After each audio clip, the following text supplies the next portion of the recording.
Your attention is the first doorway into your reality. And every day, something is waiting at that doorway before you even wake up fully. A screen, a notification, a headline, a memory, a fear, a desire. Each one pulls a piece of you somewhere before you consciously decide where you want to be. Most people think distraction is harmless. They think it is just a bad habit, a weak moment, a little lost time. But attention is not just what you look at. Attention is what your nervous system begins to organize around. What you repeatedly notice becomes what you emotionally rehearse. What you emotionally rehearse becomes what you believe is real. This is the hidden hijack. Not someone controlling your thoughts like a machine, but systems, patterns, and emotional triggers learning how to pull your awareness before you can choose it. And once your attention is captured, your energy follows. Your fear follows. Your identity follows. The question is not whether your attention is being used. The question is who is using it first. What you are about to hear is not a lecture about putting your phone down. This is not a productivity talk disguised as depth. What this video will show you is something that runs far beneath the surface of distraction. Beneath the scrolling, the checking, the restless mind. Beneath every compulsive glance and every anxious loop, there is a control point. And that control point is your attention. Once you see how it works, nothing will look the same. Attention is the invisible thread connecting everything you feel, everything you want, everything you fear, and every identity you carry. It is the mechanism beneath emotion. It is the architecture beneath desire.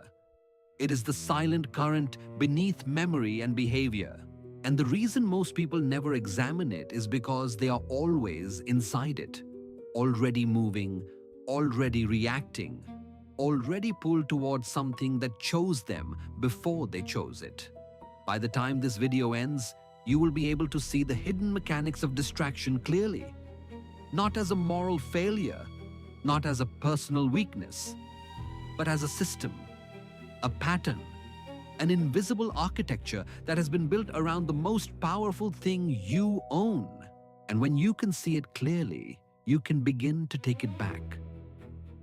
That is the promise of this investigation, not inspiration, not comfort, clarity. When most people hear the word attention, they think of focus. They imagine a laser beam aimed at a task, something you either have or lack, something you improve with discipline or lose through weakness. That is the story, and it is dangerously incomplete. Because attention is not just a beam of light you point at things. Attention is a force that gives way to whatever it touches. It does not merely observe reality. It begins to construct it. Consider what happens inside you when your attention lands on something frightening. Your chest tightens. Your breath shortens. Your thoughts accelerate. Your body reorganizes itself around that object of focus. Now consider that this same response happens whether the threat is real or whether it is a headline, a comment, a social comparison, or a worst-case scenario you imagined at 2 in the morning. Your attention did not just witness the fear. It completed the fear. It made the fear feel inhabited and alive. This is why the ancient traditions that understood the mind most deeply never treated attention as a trivial thing. In Vedic philosophy, in early Stoic practice, in the contemplative schools of the East and the esoteric Western lineages, attention was treated as sacred energy. The teachers who understood the inner life called it by different names, but they all pointed to the same hidden truth. Where attention dwells, life force accumulates. Where life force accumulates, reality begins to take shape. You are not just paying attention, You are paying with yourself. And that changes everything. Because if attention is creative rather than merely receptive, then whoever or whatever controls your attention is not simply filling your time. They are directing the instrument through which your inner world is built. Your emotions, your beliefs about what is possible, your sense of who you are, your vision of the future. These are not formed in isolation. They are formed in the field where your attention repeatedly lands. If you have never chosen that field intentionally, then you have been living inside someone else's architecture. And most people never notice because the architecture feels like home. When people notice they cannot concentrate, the first explanation they reach for is personal. They tell themselves they are lazy. They tell themselves they were not built for deep focus, that their mind is just wired differently, that some people have it and others do not. They blame their upbringing, their stress, their busy life, their diet, their sleep. And sometimes those things are genuinely true. But the explanation stops too early. It lands on the person and never reaches the system underneath. The second explanation people use is the phone. This one is more accurate, but it still tends to stay on the surface. They say they are addicted to their phone. They say they need better habits. They download a screen time tracker. They set app limits. They try a digital detox for a weekend and feel briefly lighter before returning to the same patterns by Monday morning. And then they conclude that the problem is just too powerful for them, that the pull is too strong, that they are fighting something they cannot win against. And so they make peace with a low-level fog and call it modern life. Boredom is another explanation people accept. They say they are just easily bored, that nothing holds their interest for long, that they need constant novelty to feel alive. This sounds like a personality quirk rather than something worth investigating. But what if boredom is not a flaw of character? What if boredom is actually a signal from a deeper part of you that has been starved of real silence and real self-contact for so long that it no longer knows how to rest without stimulation? What if the intolerance for stillness is not a preference, but a symptom? Then there is the story of overstimulation. People talk about information overload as though the solution is simply less input. Unsubscribe from a few newsletters, reduce the news, take a break from social media. And these actions help temporarily. But they treat stimulation like a quantity problem when it is actually a quality problem. The issue is not simply how much is coming in. The issue is what kind of signals are being prioritized, which emotional frequencies are being fed, and why the nervous system keeps returning to content that drains rather than restores. Procrastination is perhaps the most common label people apply to their attention struggles. The inability to begin a meaningful task, the endless deferral, the sense that tomorrow will be different, that the right moment is coming, that the resistance will somehow lift on its own. People feel guilty about procrastination and interpret it as a motivational failure. But procrastination is rarely about laziness. It is almost always about emotional avoidance. And emotional avoidance is always about where attention is being steered toward what feels safe and stimulating rather than toward what is true and necessary. What all of these explanations share is the same blind spot. They treat the individual as the problem without asking what the environment around the individual has been engineered to produce. They accept the symptoms as the full story. They locate the failure inside the person without examining the forces that have been deliberately designed to capture, hold, and redirect human attention at scale. The ordinary explanations are not wrong, they are just incomplete. And incomplete maps always leave you lost in the same territory. Here is what the personal explanations miss. Distraction is not simply a byproduct of a weak mind or a bad habit. In many cases, it is the intended output of a very sophisticated system of emotional capture. The technologies, platforms, media structures, and content architectures that surround your daily life were not built by accident. They were built by people who studied the nervous system the way a hunter studies terrain. They understood that the mind has vulnerabilities, and they built their entire infrastructure around those vulnerabilities. Fear is the most reliable of these captures. When you encounter something that triggers a fear response, your attention does not simply glance at it and move on. It locks. It cannot help itself because the nervous system is built around a survival priority, and anything that signals danger must be processed before anything else can happen. The threat does not have to be real. It only has to feel credible.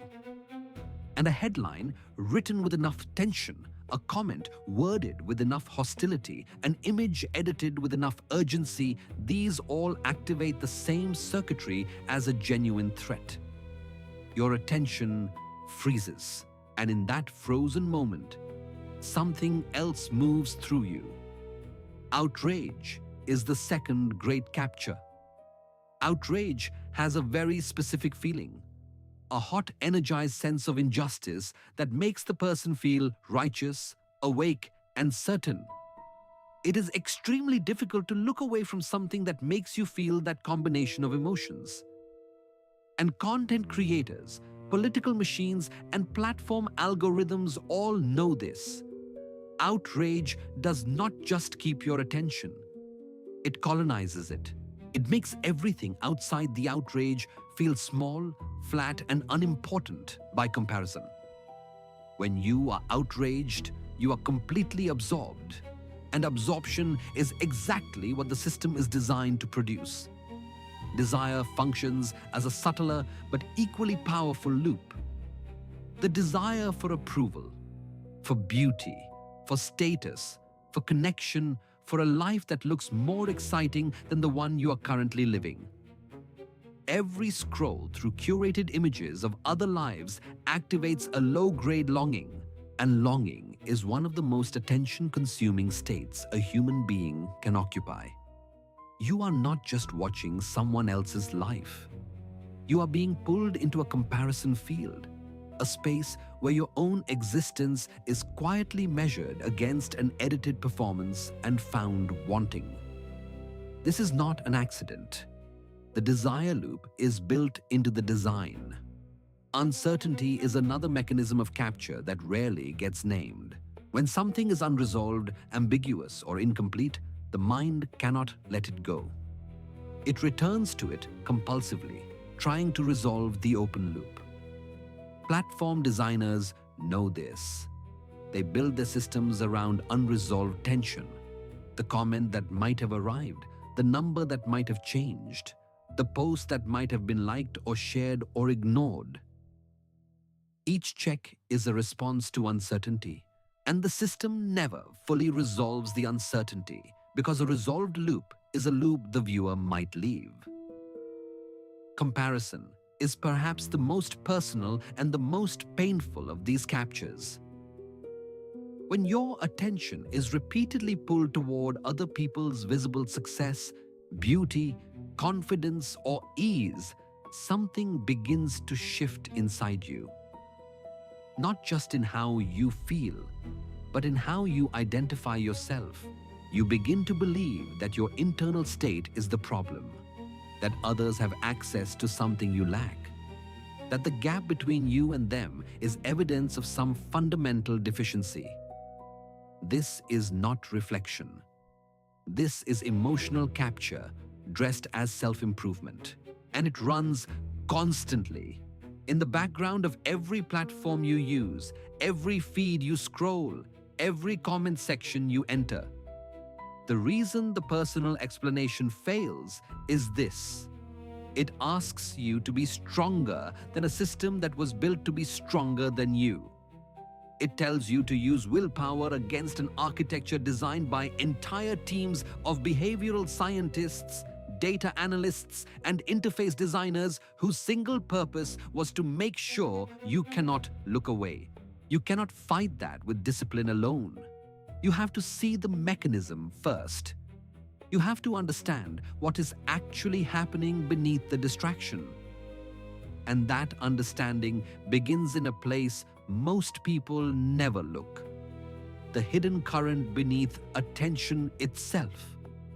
If you can already feel it, if you can already sense how your attention has been quietly pulled, divided, and used before you had a chance to choose it, then write this in the comments right now.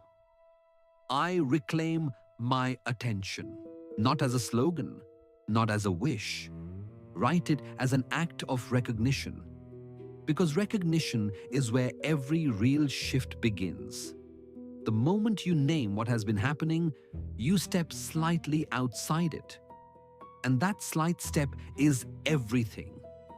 This channel exists for people who are done pretending the surface story is enough.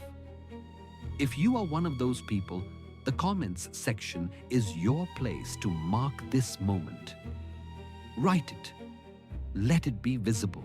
Let the part of you that has been watching in silence finally have a word. Long before the age of screens and algorithms, the teachers who mapped the inner life arrived at a conclusion that modern neuroscience is only beginning to approach through different language. They said that the mind does not passively receive the world. The mind participates in creating the world it perceives. And the mechanism through which it participates is attention, not belief, not thought alone. Attention, the sustained, directed, emotionally charged placement of awareness onto something, is what draws that something deeper into the fabric of your experience. In the Vedic tradition, this was understood through the concept of chitta, which might be loosely translated as the field of consciousness and its coloring. The sages of that tradition taught that the chitta becomes stained or brightened by whatever it repeatedly contacts. If attention is repeatedly drawn to fear, the field takes on the texture of fear. If attention is repeatedly drawn to craving, the field becomes a field of endless longing. If attention can be held on stillness, on silence, on the awareness beneath thought, the field begins to clarify. They were not speaking metaphorically. They were describing a psychological law they had observed across thousands of hours of inner investigation. The Stoics of ancient Greece and Rome, though arriving from a different tradition, mapped the same territory. Marcus Aurelius wrote extensively about the power of what he called the ruling faculty, the inner guide that directs where the mind places itself. He understood that the quality of a life is determined not by its circumstances, but by where the governing attention has been trained to rest. He practiced daily the deliberate withdrawal of attention from what was inflated by society and the deliberate return to what was essential, true, and within his power to examine. This was not passive philosophy. It was active inner discipline applied to the same mechanism that modern systems now exploit. In early Christian mysticism, and particularly in the Hesychast tradition of the Eastern Church, the practice of inner silence was built entirely around the discipline of attention. The practitioners called the wandering of attention logismoi, which means the invasion of unwanted thoughts that scatter the inner life. The entire ascetic method of that school was concerned with one question: where is the attention resting, and can it be returned to a center that is deeper than the noise of the world? They understood that a scattered attention is not merely distracted, it is spiritually homeless. The Sufi teachers of the Islamic mystical tradition spoke of the heart as a mirror, and they taught that the mirror becomes clouded by whatever the attention repeatedly faces. They were not speaking of the physical heart, but of the innermost center of awareness, the place where the quality of perception originates. If that mirror is constantly turned toward agitation, comparison, and desire, it loses its capacity to reflect clearly. The teaching was not about withdrawal from the world, but about the conscious choice of where the inner eye is directed. Because that inner direction, they said, shapes the nature of what you encounter in everything. The ancient Egyptians encoded their understanding of attention and awareness in symbolic form through the image of the eye. The eye of Horus was not simply a protective symbol. In the esoteric reading of Egyptian cosmology, it represented the capacity of consciousness to direct its perception with precision and intention. The eye that sees clearly is the eye that has been trained to look without the distortion of fear, desire, and habitual reaction. It was the symbol of a mind that had reclaimed its own direction, and it appeared everywhere in their sacred architecture because they understood that the eye, the directed awareness, was the beginning of all other power. What all of these traditions share is a single recognizable insight, expressed in their own language, but pointing at the same invisible law. Where attention goes, the inner life follows. And where the inner life follows long enough, identity forms. This is not spiritual sentiment. This is a description of a mechanism. And it is the same mechanism that the most sophisticated attention capture systems in history have been built to exploit. Not because those systems have read the ancient texts, but because they have discovered, through experiment and data, the same law the ancients mapped through introspection. The ancient pattern is this: the human being who does not take responsibility for the direction of their attention will have that direction determined by whatever force is most persistent, most emotionally charged, and most consistently present in their field of awareness.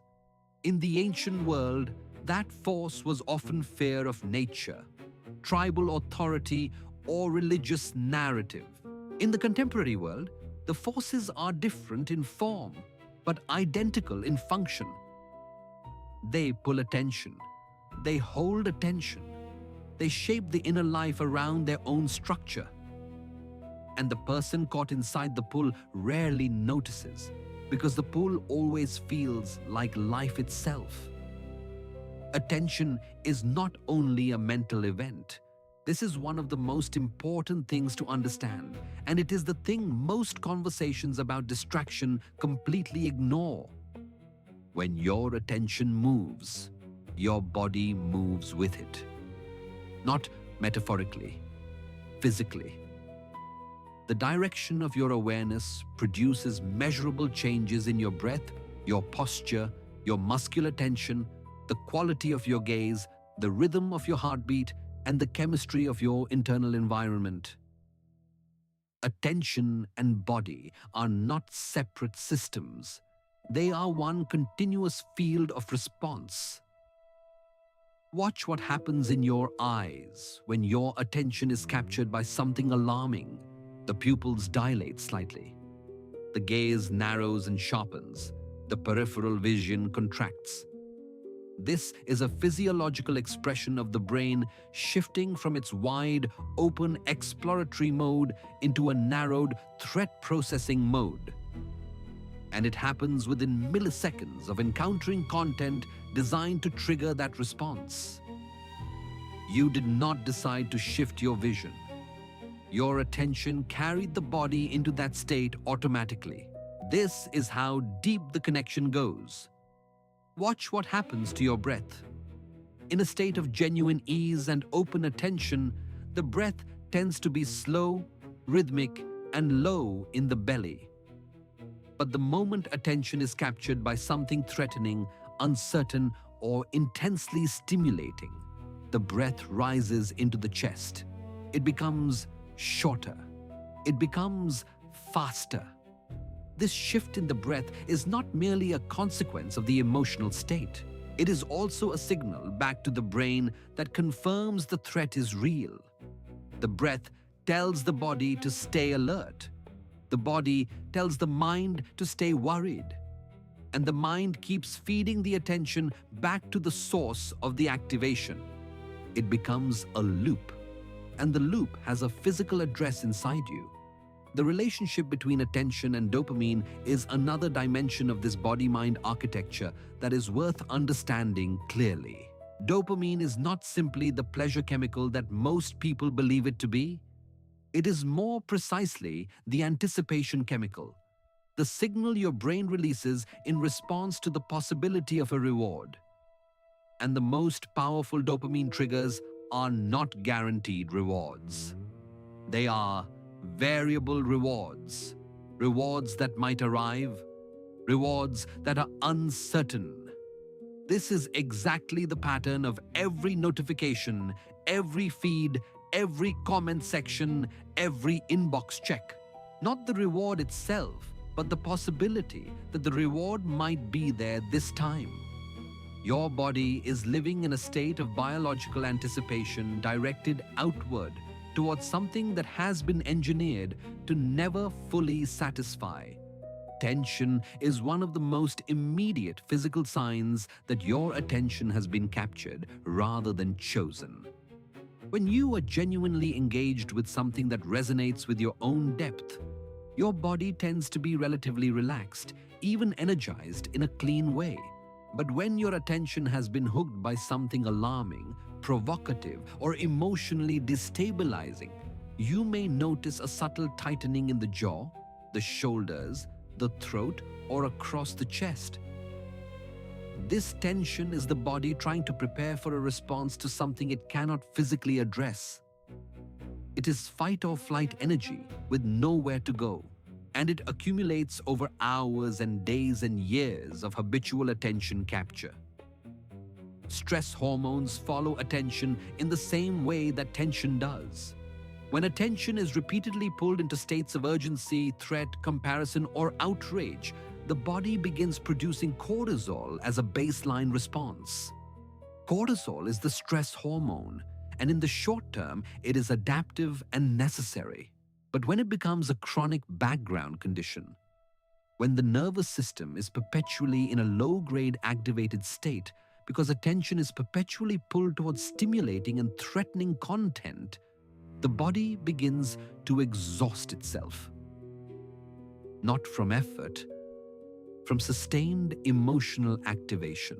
This is a form of invisible depletion that most people never connect to their attention habits.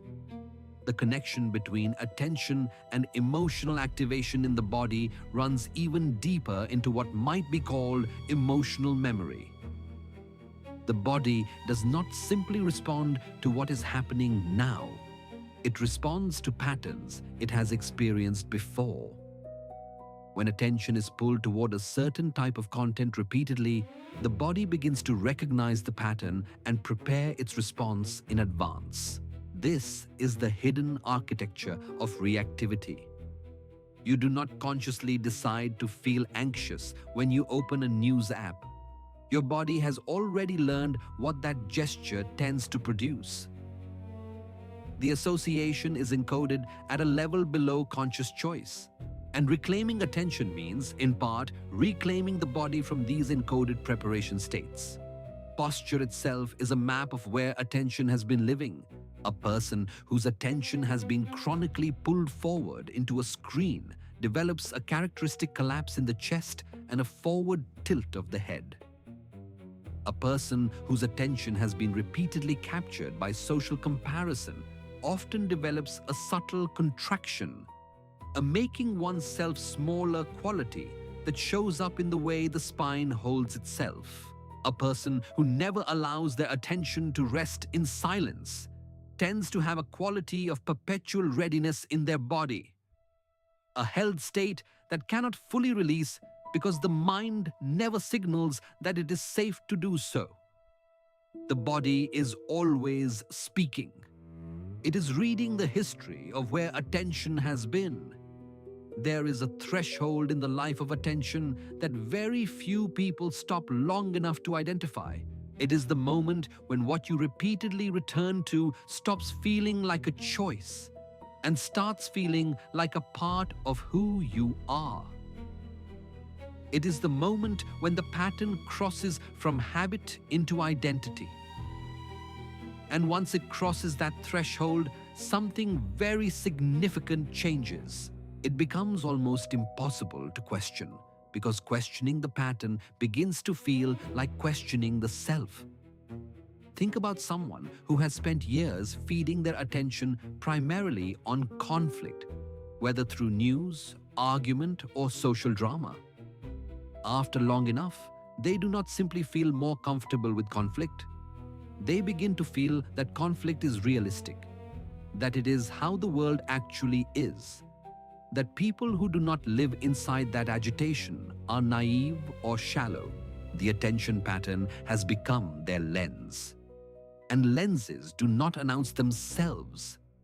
They simply determine what you see and what you cannot see. This is how repeated attention becomes worldview. This is how captured awareness becomes identity. The spiritual traditions understood this as one of the most dangerous dynamics in human psychology. The Vedic concept of samskara, meaning the deep grooves worn into consciousness by repeated patterns, points directly at this mechanism.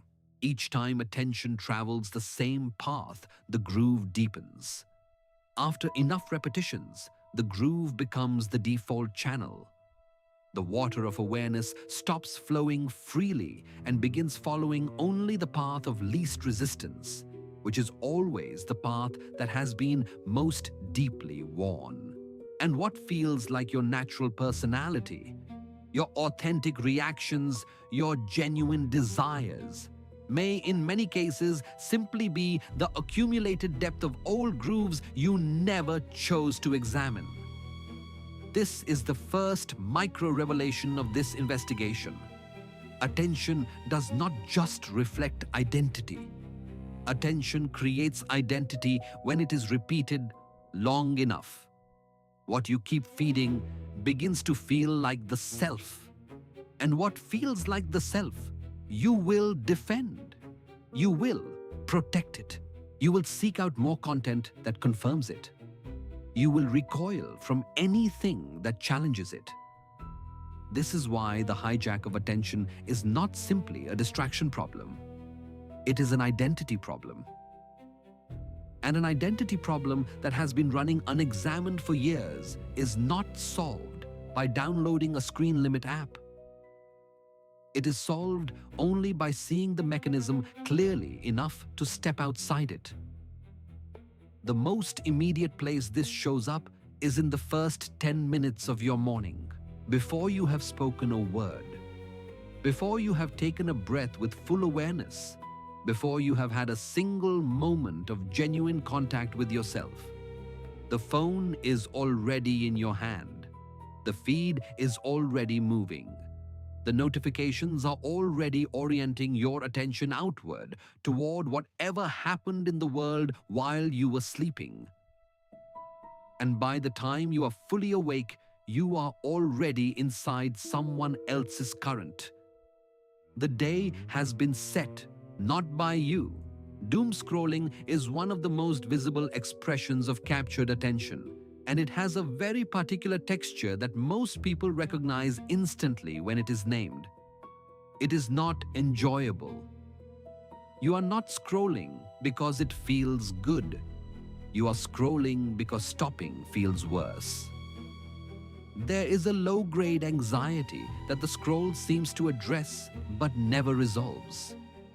You are looking for something, though you could not say what it is. Certainty, perhaps, or meaning, or just the feeling that you are not missing something important. the scroll continues. The thing you are looking for never arrives. And the anxiety, paradoxically, increases with every cycle. Obsessive checking is another pattern that reveals the depth of attention capture. The compulsive checking of messages, emails, social platforms, stock prices, news updates, or any number of other changing numbers and signals is not a productivity habit. It is a nervous system living in anticipation.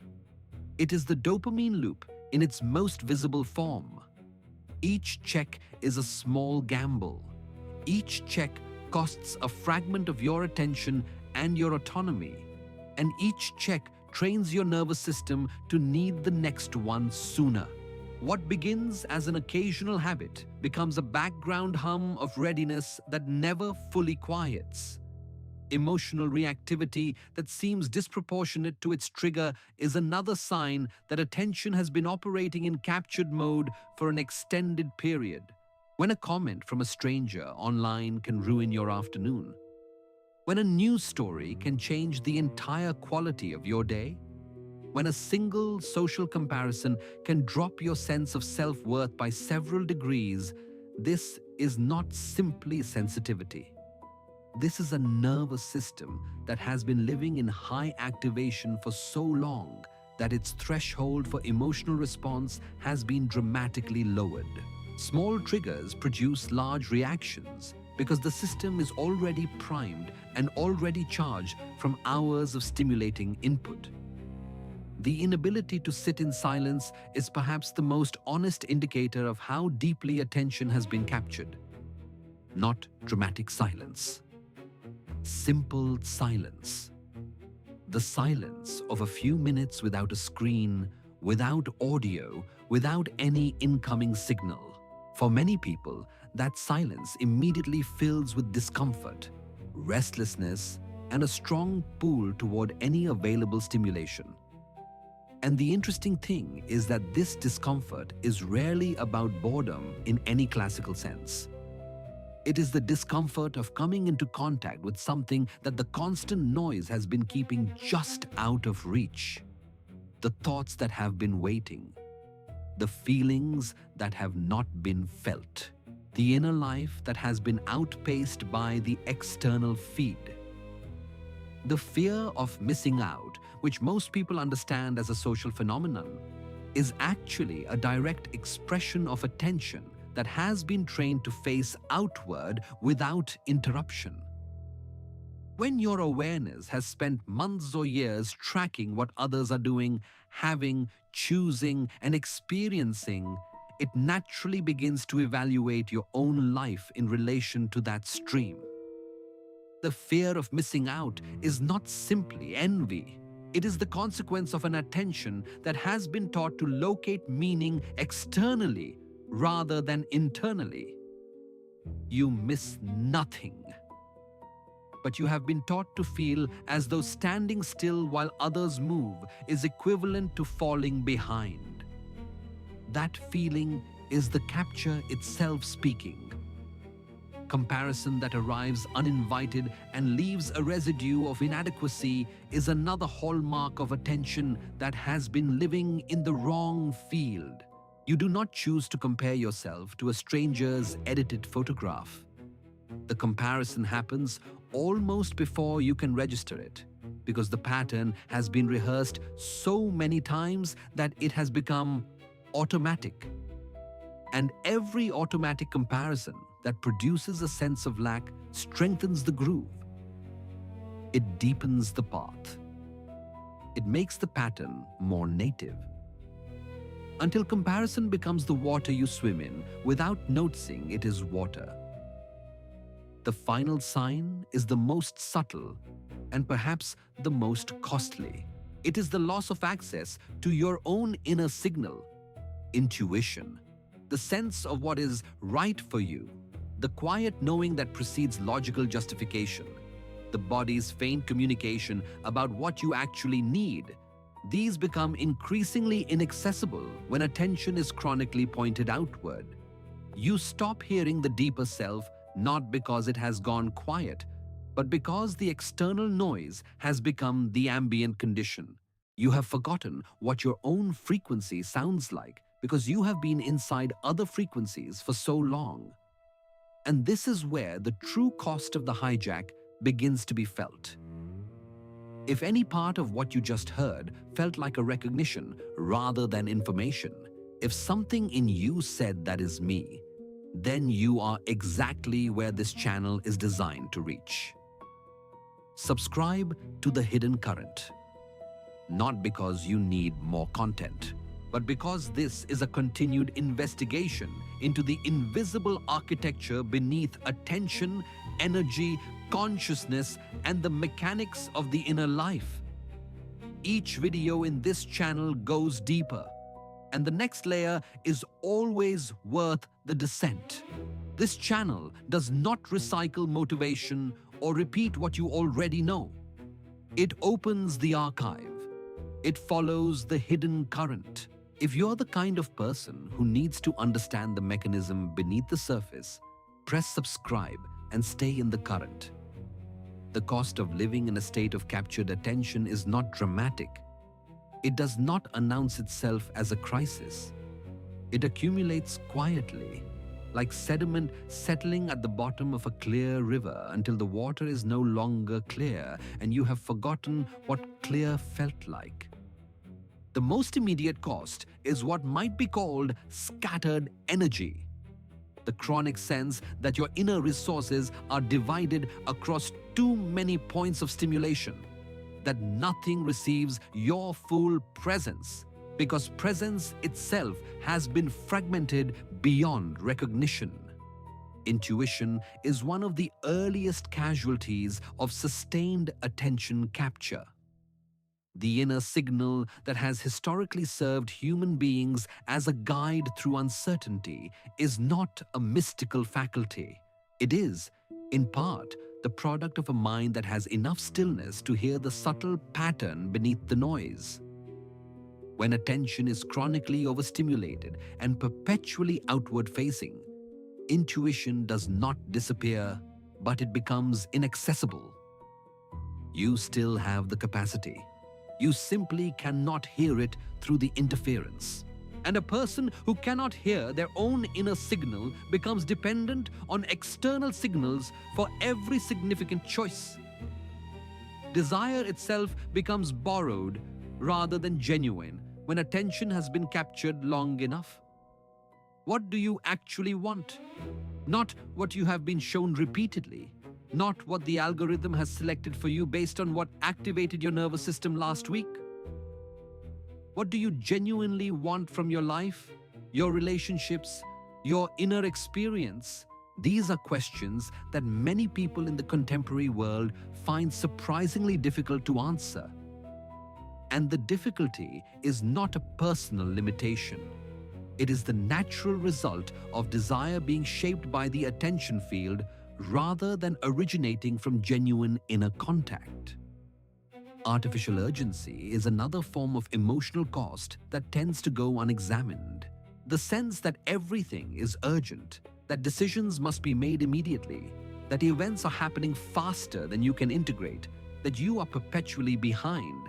This feeling is largely a product of a nervous system that has been trained by content designed to feel urgent.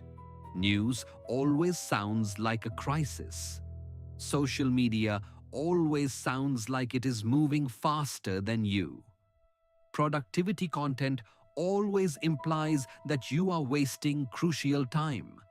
None of this is true in the way it feels, but it creates an emotional texture of urgency that colors everything you do and makes it nearly impossible to simply be without feeling as though being is a form of failure. The weakening of sustained attention itself is a cost that extends into every area of life. The ability to stay with something long enough for it to deepen, to read deeply, to think through complexity without reaching for distraction, to sit with another person with genuine presence. All of this depends on an attention that has been allowed to develop duration and depth. When attention is chronically fragmented by rapid stimulation, its capacity for depth diminishes. You do not lose intelligence, but you lose the patience that intelligence requires to actually work. Thoughts become shallower. Connections become harder to form. The inner architecture of understanding becomes less accessible. Perhaps the deepest emotional cost is the one that is hardest to name: the growing distance from your own life. When attention is perpetually diverted by external stimulation, your actual experience, your relationships, your body, your present moment receives only the fraction of awareness that is left over after everything else has taken its portion.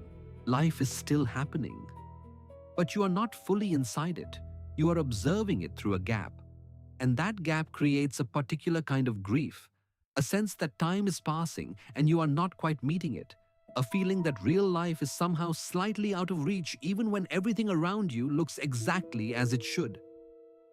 That grief is real, and it is the most accurate signal you will ever receive that something essential has been taken. Here is the threshold you have been moving toward. The same force that makes attention the most exploitable thing about you is also what makes it the most powerful. Attention is not simply a vulnerability. It is a creative instrument. And the moment you understand that it can be reclaimed, that it has never actually belonged to the systems that use it, something begins to shift. Not dramatically, but precisely. A door opens that you cannot unsee. The reversal begins with a single act of recognition. Attention is yours. It was always yours. No system can literally take it from you without your nervous system's participation. What the systems do is create conditions that make your nervous system want to give it away. They generate the emotional hooks, the variable rewards, the open loops, the manufactured urgency. But the choice, even when it does not feel like a choice, is still moving through your biology, still passing through your awareness. And awareness of a pattern is the first form of freedom from it. In the oldest frameworks of inner development, the reclamation of attention was understood as the beginning of liberation, not in a philosophical sense, but in a practical, lived sense. When you stop feeding the patterns that were chosen for you and begin feeding what you actually choose, the landscape of your inner life begins to change.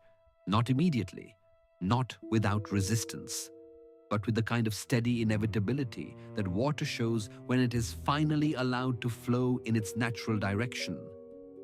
The current returns, and it is yours. Consider what it would mean to approach a single day differently. Not every system, not every platform, not your entire life. One morning, one window of time in which you placed your attention before anything external could place it for you. What would you find there? What signal might surface from beneath the noise that has been covering it? This is not a rhetorical promise. It is a genuine question.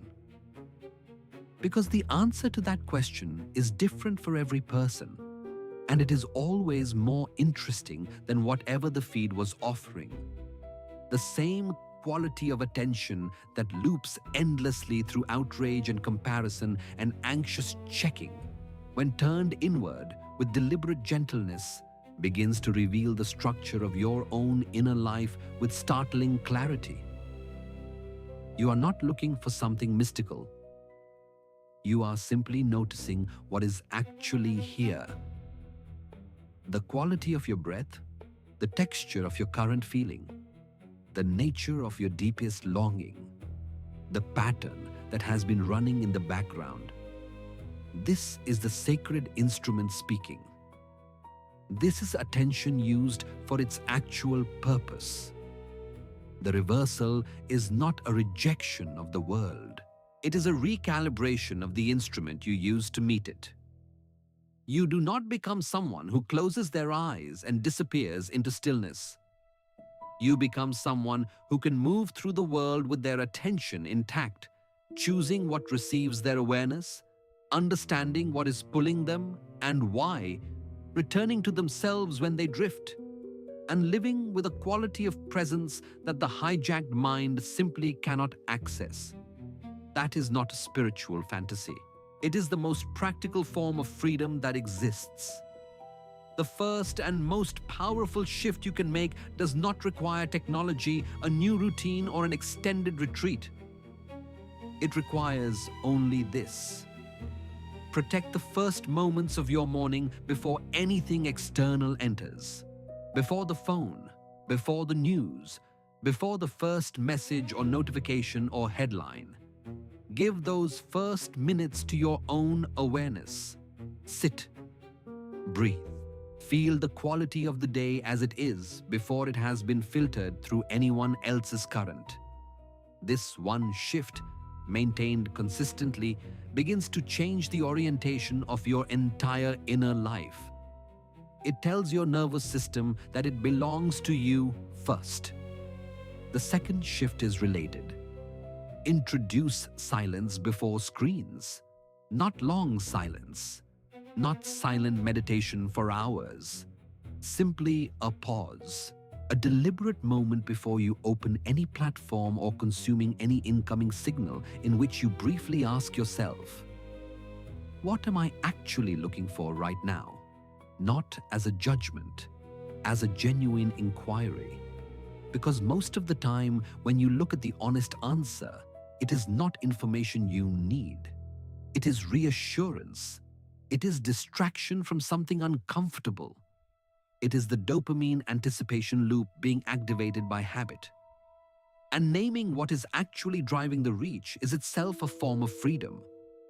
The third shift is learning to notice the emotional hook at the moment it appears. Before you click, before you react, before you share. There is always a brief moment of emotional activation that precedes the captured response. A spike of fear or irritation or desire or curiosity. If you can develop the practice of noticing that spike, naming what is moving in you in that moment, you create a gap between the stimulus and your response. That gap is where your freedom lives. It is not large at first, but it grows with practice. And inside that gap, you are no longer a passive receiver. You are the observer again. The fourth shift is what might be called naming the pull.